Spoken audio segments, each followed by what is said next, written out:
Assalamu alaikum everyone.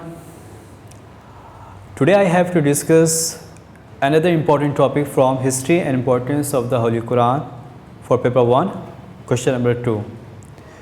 And today our topic is sources of Islamic law. It is also called Islamic Sharia. In Arabic, Sharia means a path, a way which actually leads to understanding Islamic law and Islamic teachings. Therefore, Islamic law is also called Islamic Sharia.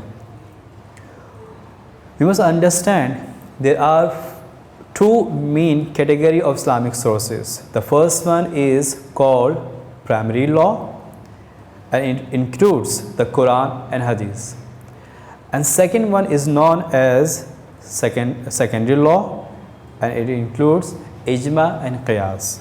We have to discuss one by one all these four sources in Islamic law, and different types of questions are given on these sources. Sometime in question of examination very clearly written that write about the uses and the role played by Quran and Hadith in Islamic law.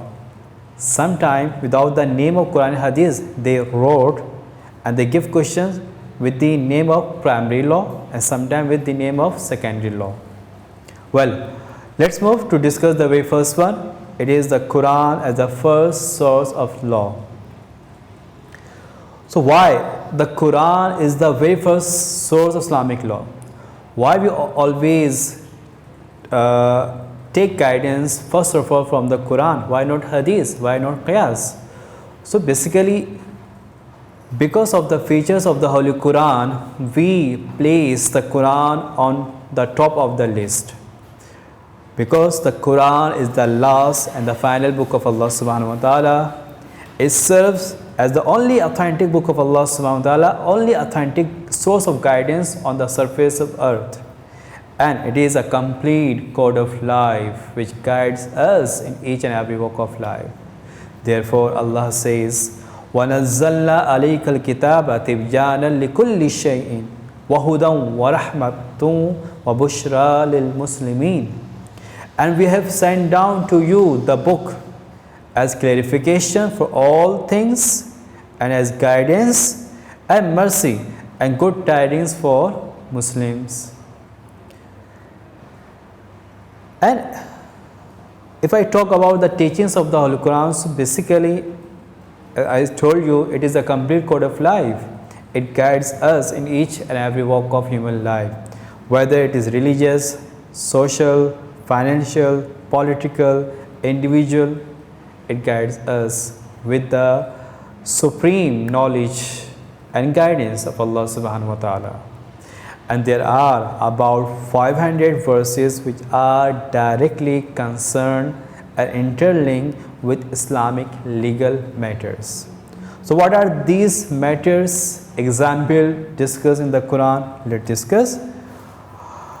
Let me discuss first of all about religious teaching. You know, all the fundamental beliefs and practices of Islam. Like in beliefs are belief in Allah, belief in life after death. They are directly first discussed in the Holy Quran. And similarly, practices like establishment of prayer 5 times a day, fasting in the month of Ramadan, giving zakat, performing pilgrimage or hajj to the house of Allah subhanahu wa ta'ala, all of them are discussed in the Quran. For prayer, Allah says in the Holy Quran, وَأَقِمِ الصَّلَاةَ لِذِكْرِي, and establish prayer to remember me. For fasting, Allah says, يَا أَيُّهَا الَّذِينَ آمَنُوا كُتِبَ عَلَيْكُمُ الصِّيَامُ كَمَا كُتِبَ عَلَى الَّذِينَ مِنْ قَبْلِكُمْ لَعَلَّكُمْ تَتَّقُونَ. O you who believe, fasting is prescribed to you as it was prescribed to those who came before you, so that you may learn self-restraint, taqwa. So all the religious teachings, whether it is about beliefs or about practices, they are first directly discussed in the Quran. Let me give you another example about legal punishment. The Quran does talk about some set of punishment in the Quran in order to maintain law and order in the society. And these punishments include theft, murder, adultery, terrorism, and other social vices, and their punishment are discussed in the Quran. For example, for theft, it is commanded in the Quran to cut off the hands of thief, whether it is a male or female. As the Quran says, "As-sariqu was-sariqatu faqta'u aydiyahuma." The male thief and the female thief, cut off their hands as a punishment for their deeds. Let me give you one more example. Committing adultery. It is also mentioned as major sin in the Quran and declared unlawful.